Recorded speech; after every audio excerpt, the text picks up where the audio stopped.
Good morning, good evening, good afternoon, wherever you are in the world. Welcome to Living World of Darkness. Well, street magic, but this isn't a very magical scene, let's be honest. We are starting in the very heart of New York, the symbol that an image known the world over, Times Square, specifically just literally about 20 yards away from Times Square, where all the photos are taken of the billboards. Outside a French restaurant, a famous French seafood restaurant called La Bernardine, where two people have received mysterious invitations. Um, and over to them. Um, Dressed in his very best of attires, uh, spotless shoes, shined, everything looks pristine. George has just um, walked out. He's taking a cab. He's not going to drive to this. Who knows? It might get a little. He might get a little drunk, so he's not going to risk it. As he's walking down to the entrance, this like very very fancy restaurant, he sees someone he recognizes. Hey, Luke. Oh, what are you doing here? I was about to ask you the same thing. Um, He picks up his phone and looks at it. Are you been invited for dinner here? Luke kind of looks around. He's like, okay, yeah. It seems you are invited as well. Then, Uh-huh. Fuck. um, I don't think we did something wrong. No. George just looks in through the window, but we're about to. Yeah. It looks very nice on the inside. Many people would call it stuffy. George would almost definitely not call it stuffy. George has been to such a place before. Whether he's been to this particular restaurant, I'm not sure. I don't think he's a big seafood guy. And then, well, it depends on the mood, I suppose.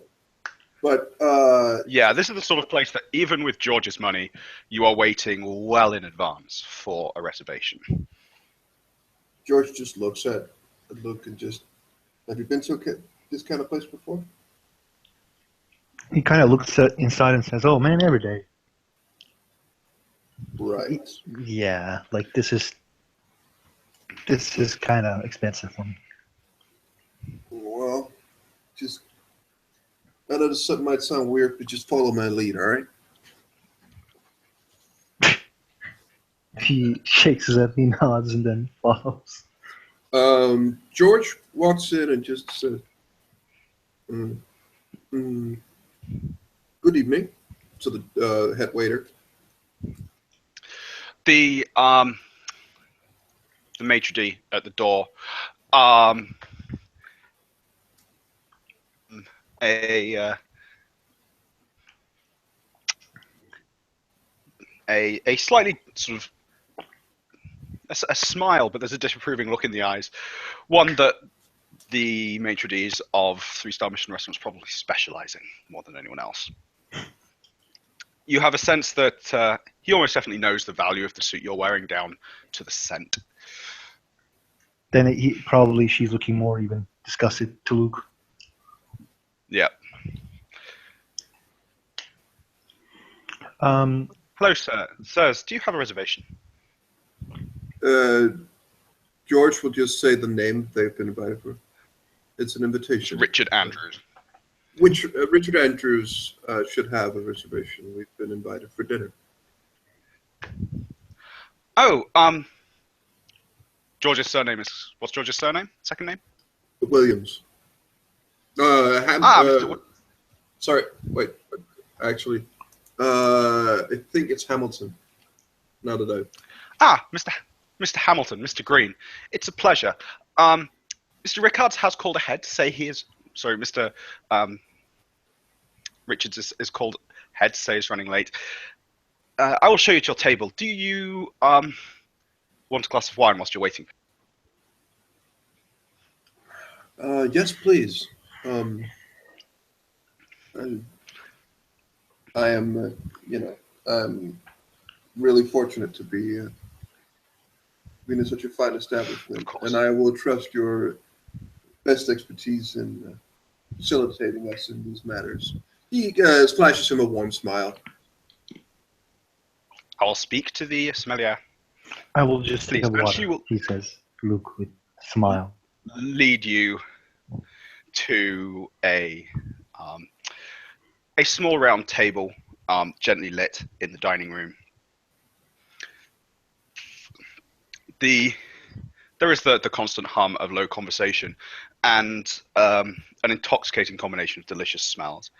Everyone, Luke is definitely the worst dressed person in the room.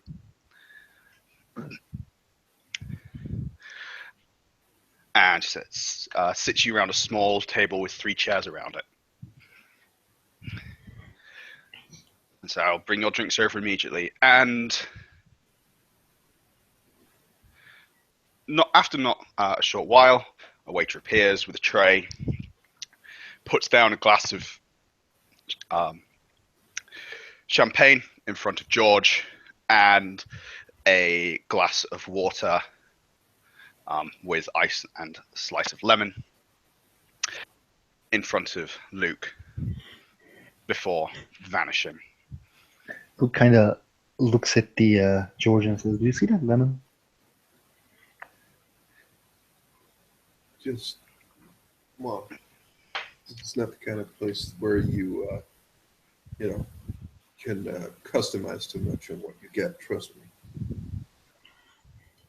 I don't think that there's lemons for it. No, He kind of like shakes his head. What I was actually looking to say is that lemon makes this water $50. no. I think it's the guy who's serving it and his pretentiousness that makes it that expensive. He whispers that to him and just, all right, just yeah. The order of meals is according to the order uh, of knives and forks pairs you've got in front of you, and always keep your napkin in your What do you think I am, savage? just just just saying. You can see that George seems a bit more stiff than normal. Luke realized that already, but he just doesn't say anything. Here he's his back is more straightened, more like normally he's just relaxed and just here he seems like this like smug smile that normally is parading around his face. It's been hidden away. He has a bit more of a poker face, and he's just. You can see that his shirt under his jacket, he tightens the end of it quite a few times. And just The the change in Luke is different. Like he was arriving to a normal business meeting. Then like the when you see the Jude Lord, he also put his poker face on, and he looks good at it. It's he has a fair amount of dice in that, and he always looked like confident about himself, and he keeps that look. And he waits for the people. Like he's just like wasting his time um, looking at the how expensive these things are. Yeah. The starters start at $150. Um, in fact, actually, no, you won't even see that. The menu does not have prices on it. Um, however, it's pretty much all seafood. Oysters and caviar make up the bulk of the starters. The yeah.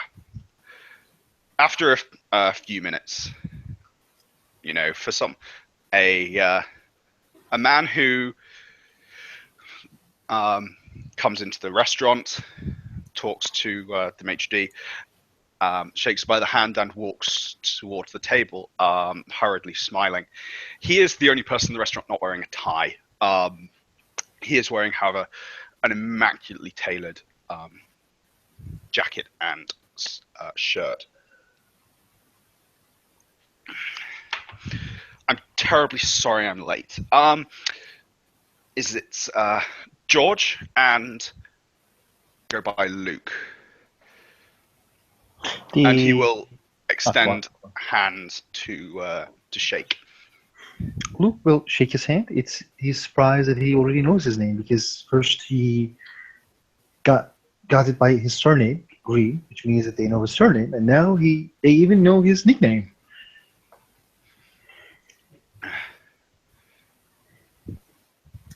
Yes. In fact, yeah. George Hamilton. Pleasure to meet you. Thomas Green. He smiles. Pleasure. Excellent. Thomas it is then. Sorry, this corporate loves this place. Insists on it. Sorry I'm late. Like I said, my name's Richard. And yes, I'm here to talk to you about an opportunity. Have you spoken to Aldo yet? And he's pointing actually at your the champagne glass when he says that. In fact, he's not pointing. He's imitating. He's definitely not pointing. He's in fact gesturing with an open hand. Only about the first couple of refreshments, but he is cheeky like that. Please order whatever you want. This is on me. I understand this is rather out of the blue and on short notice, but some of my clients are going through some restructuring at the moment, and a number of positions have become available. It's totally understandable.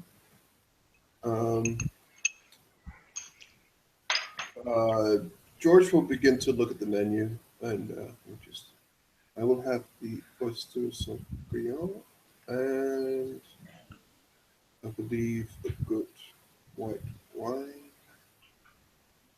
Do you have any preference? And he looks to the benefactor. I am a slave to Aldo's recommendations. I said that to him as well. I would follow his quite, shall we say, professional approach to what fits with what. But yeah, I'm not going to challenge a man who works in a fine establishment such as this. Why don't we refer to him? Yes.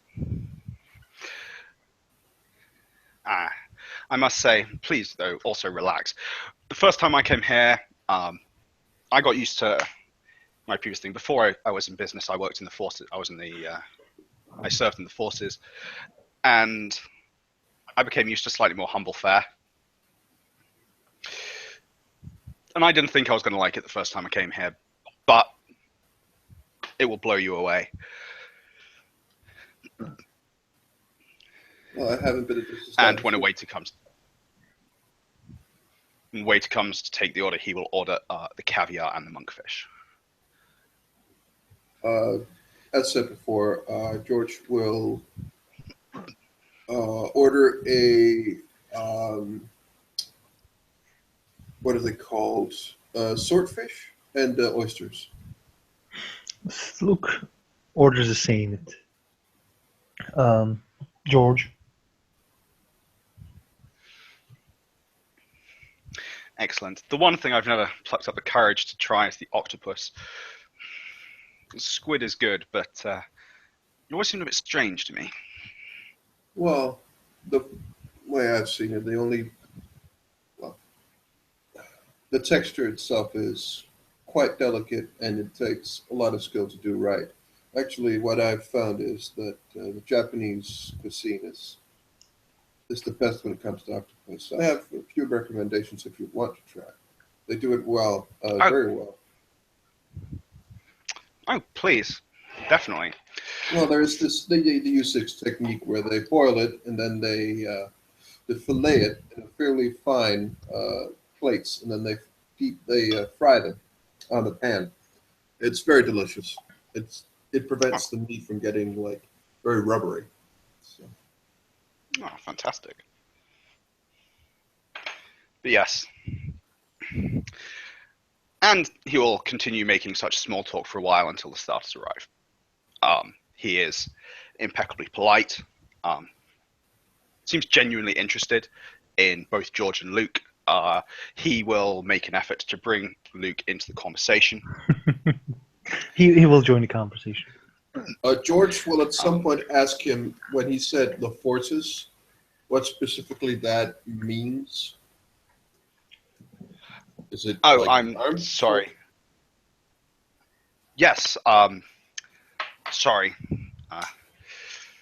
Yes, can you not tell by the accent? I'm not from here originally. I'm originally British. Yes, I served in the Coldstream Guards, the army. You know, the armed forces over here is a bit, sometimes it's a bit different, sometimes it's the same. I wouldn't make any presumptions. Yes.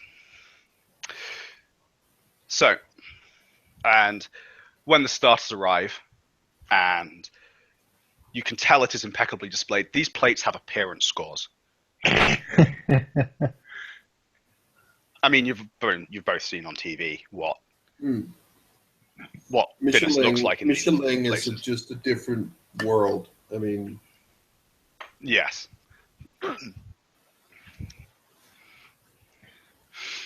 And yes, it's served with a friendly man with eager eyes and a German accent comes over, exchanges some jokes with Richard Andrews, introduces himself as Aldo Strom, the sommelier, and brings a Sicilian white to the table. You're regular here, sir? He kind of asks the man on the table. A lot of my clients believe that I have to bring people to places like this just to convince them to turn up. I don't know why. They offer enough money. They don't like talking about money for some reason. He nods and smiles. some would say that people who appreciate this sort of place has good taste, but well, Yes. that's what they say. Anyway. But then again, People say any number of things. Exactly. They say quite a lot of things that are not necessarily too correct. So. Well, many people argue truth is subjective. I find them wrong, but they'll argue it. But I'm sure you're both asking why you come here. Like I say, opportunities have. I don't have a single employer. I recruit for a variety of clients, all of whom have special needs. And a few vacancies have come up. The point is that they're very demanding employers. They require very special individuals. Mm-hmm. But they all share the same aim.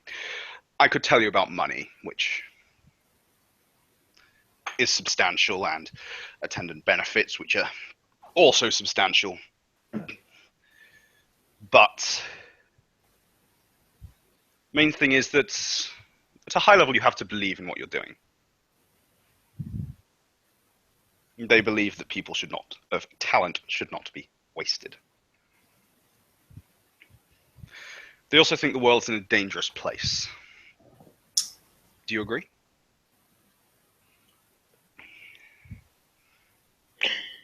I do. Luke kind of smiles. George still has this poker face on. He just looks at him. Just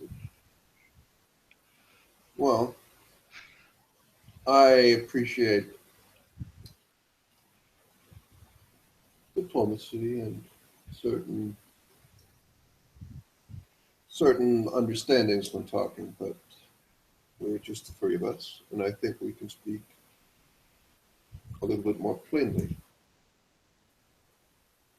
He kind of looks to him and just like lifts his eyebrows a bit. Correct? Plainly. There is special, Well, and then there is very special.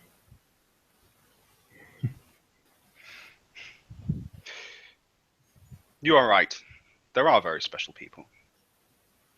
Yeah. People who understand how the world works. The inspired. Mhm.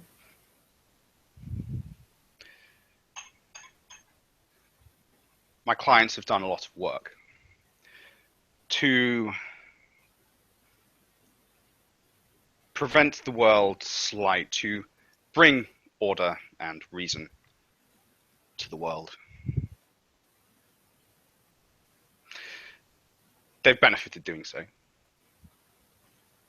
And those who work for them have benefited greatly. But that's fairly meaningless to someone who's would have otherwise died of a fairly preventable disease. Someone who can afford a mortgage. That sort of thing. Someone who's not on fire.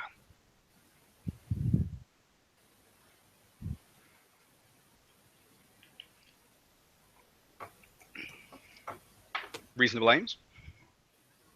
Quite so. Look nods. I'm wondering. You said people have benefited who work with you, but I'm guessing there's another side to it. People who don't work with you don't benefit that much. Actually, kind of the opposite, right? I hear things. You see.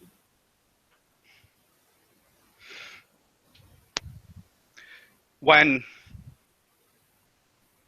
people willingly flout the law in the United States, what happens to them? They are sent to a penitentiary or killed. And what about those who wish to destroy the entire system on which the laws are built? More prison time. Exactly. And an occasion more drastic. All unfortunate. Very unfortunate.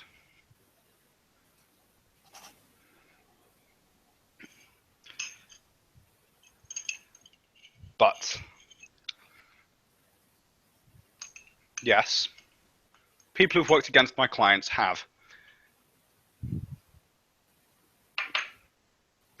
not always come out very well. It's unfortunate, but that's a small part of what we do. A very small part.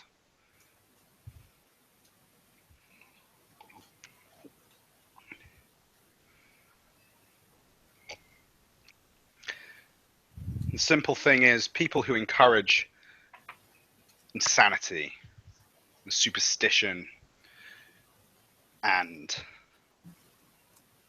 chaos, how do they benefit the world?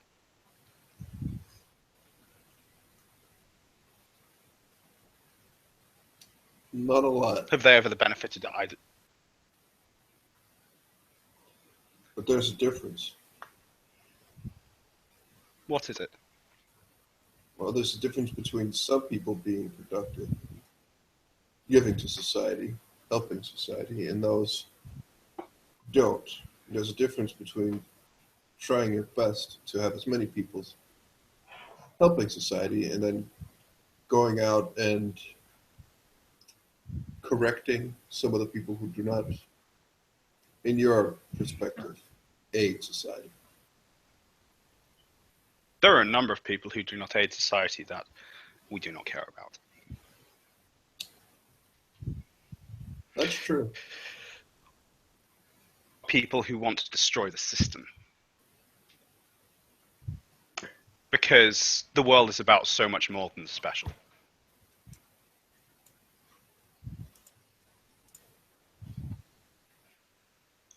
What about those who doesn't want to destroy the system? Let's just call them independents. Those who don't want to destroy the system, who do not act against the system, If they do not harm it, then they're not really something that we care very much about. The problem is there are some people who cannot help but destroy the system.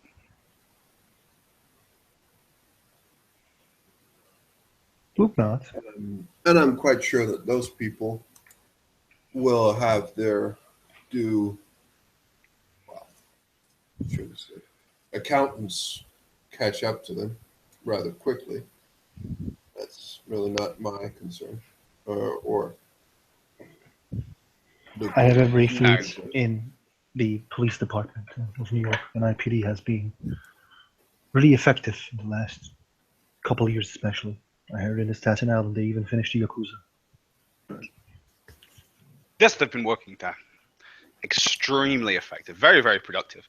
My clients have worked with them extensively, provided not to hunt others, but it's the simple things. And this is the sort of thing that I want to talk to both of you about. It's a matter of, you can have a police force full of fat, donut-eating slobs, or you can have one with access to high-tech surveillance equipment. Cameras, voice recorders, computers, effective training.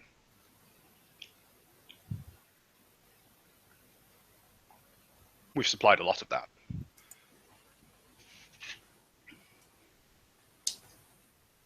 all right. So this job offer is for the both of us. And what specifically are we talking? And what client, more importantly, are we talking about?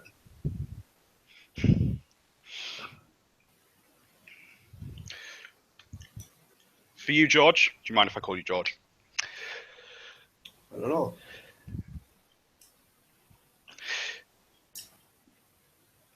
It's a simple matter of broadly continuing what you already do. Money is important. Yes, dollars are important. And the quantity of them is important. But what's more important is that there is a medium of exchange. That it has value, that people trust it. That you can go into any shop in this country, to any person in this country, and you can offer that they perform a service or give you something in exchange for something transferable and transportable of universal value. That's fairly sacred. It's a lot of the foundation of society.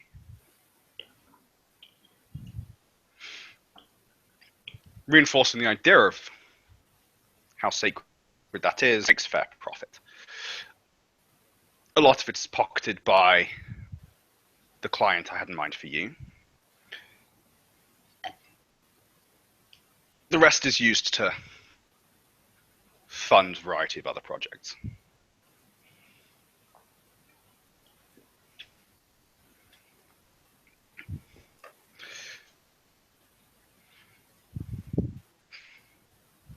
Fair enough. For you, Mr. Green, a very similar affair.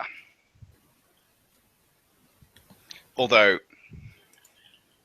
there is another one of my clients that may be interested in you, one that believes in truth and education. If you have a more. He said education and what? OOC? Truth and education.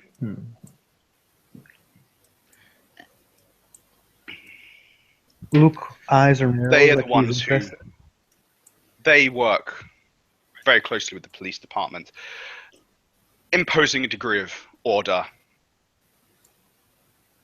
and allowing people to live productive lives.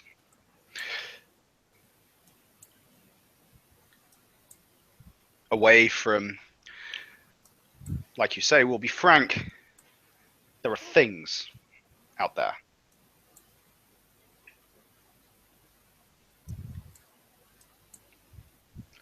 Some of them a few blocks away.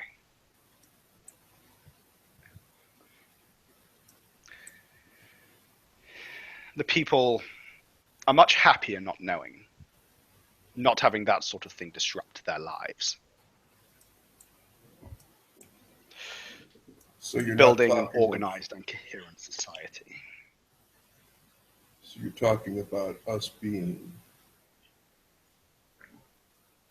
hushers more than, well, in relation to our current or coming job, or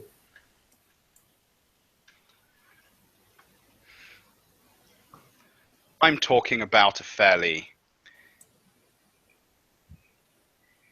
close arrangement. They're demanding employers. Make no mistake.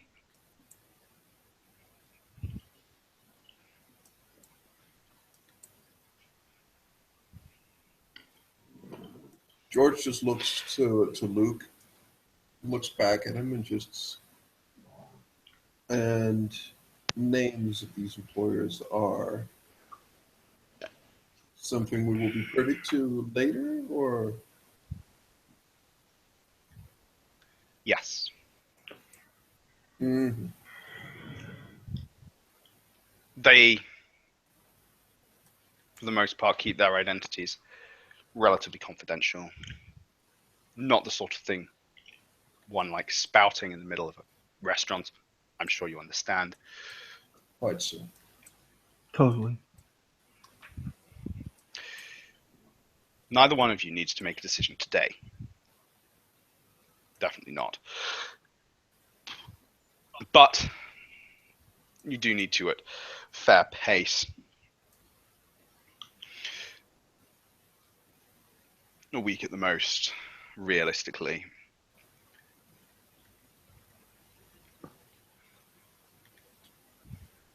And how do I get in contact with you? Oh, my sincere apologies. My card.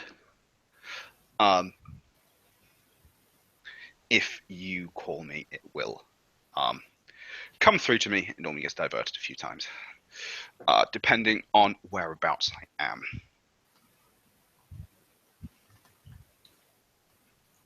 All right. Fair enough. I presume Luke gets another one as well? Oh, yeah. Okay. He'll hand them to both of you. Well, I will be in touch. Excellent. He pockets the business card. Yes, please do stay in touch. I'm sure you would understand that associates to find out as much for your sake as anyone else's.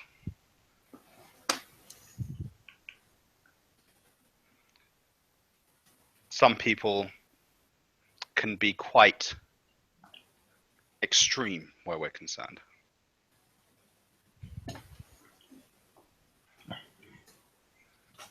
I've heard.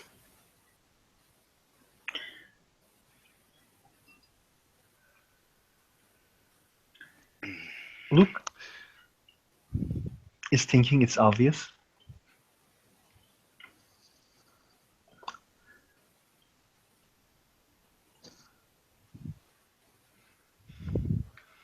The jobs that we are going to do is going to be,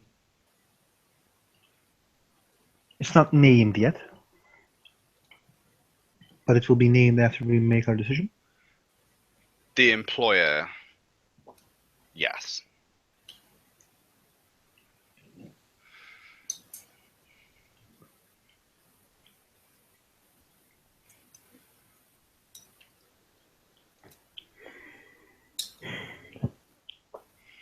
You know it.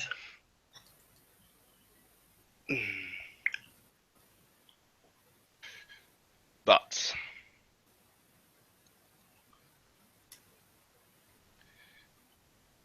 yes, Yes,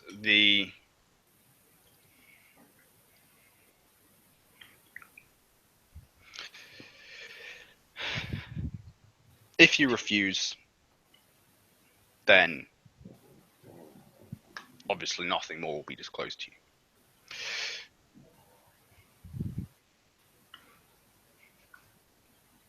But if not, if you are in, I can promise money, number of extremely comprehensive benefits, some of them beyond your imagination. For science is a truly wonderful thing, and you'd be amazed what some people can do.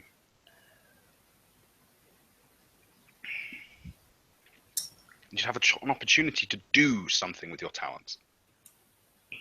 Productive, substantial, instead of, if, with respect, Mr. Green,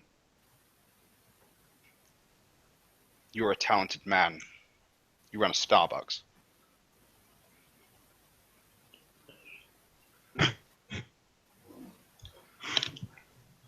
He smiles to him because he knows that doesn't just what he means. Yep.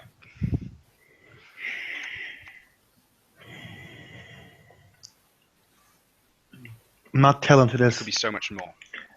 not talented as someone who would, try to find. This is our friend George here, who makes more money. Hmm. But I do have my talents. You do. You do, which is why you are here.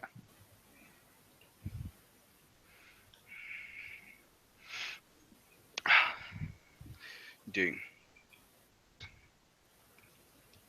Oh, thank you. I'm quite good.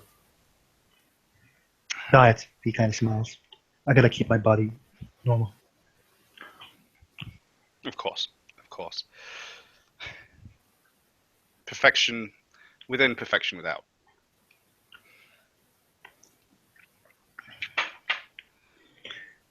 He smiles and then says, no pain, no gain. You're right.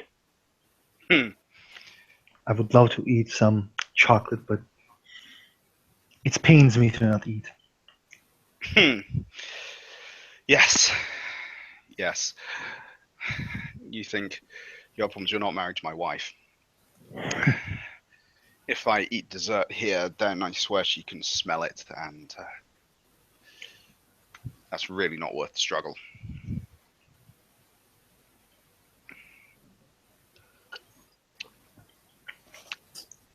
Do you have any other questions?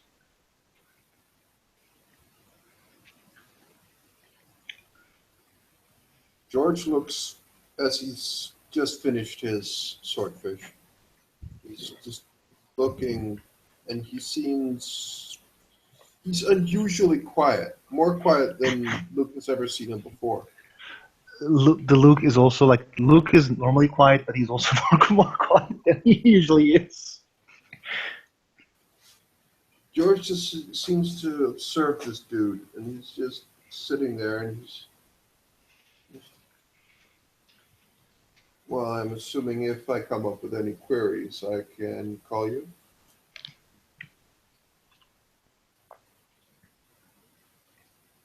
All right. Well, I thank you for a very pleasant evening. You too. I hope to speak to you again. Likewise, I have some contemplating to do. Oh, the fish was amazing. I never eat a better one in my life.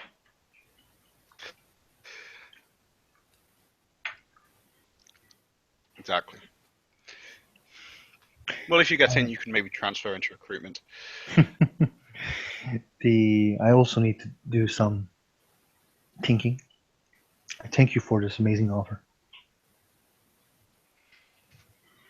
Not a problem. Have a good evening, both of you. And do Luke, they wish to talk as they leave? Luke gets up. He extends a hand with the man. He, leaves, I think, with George. Does Yeah, George does the same and just gets up and fairly calmly just walks out of the place. And as they get out, George just begins to walk to one of the sides. And after 15, 20 meters, after they're a little away from the store or the shop, the restaurant, he'll just say, "So, we've just been approached by Men in Black or whatever they're called." yeah? I told you were different. He kind of smiles. I know. He wants us to rat. At They're not gonna. least They're not gonna to take begin us. with. To begin with, but They're not gonna take us without me giving them what we want, and then even if we gave them what they want, they're gonna use it against us to have us no choice. are you I doing mean, anything tomorrow? Tomorrow afternoon? pardon? Are you doing anything tomorrow afternoon? No, I think the two of us need to talk. I know. I'll go home and I'll We need to do think. some. Yeah, I need to put something down on paper, but I'll talk to you tomorrow. All right? Yeah. See you later. See you. George will And- get a cab. Probably Huh. just. He will drive around for a bit, and I don't know. But what will George do when he's pressured? What does a Luke. pencil do? He probably Luke, gets a oh. booker or something. I don't know.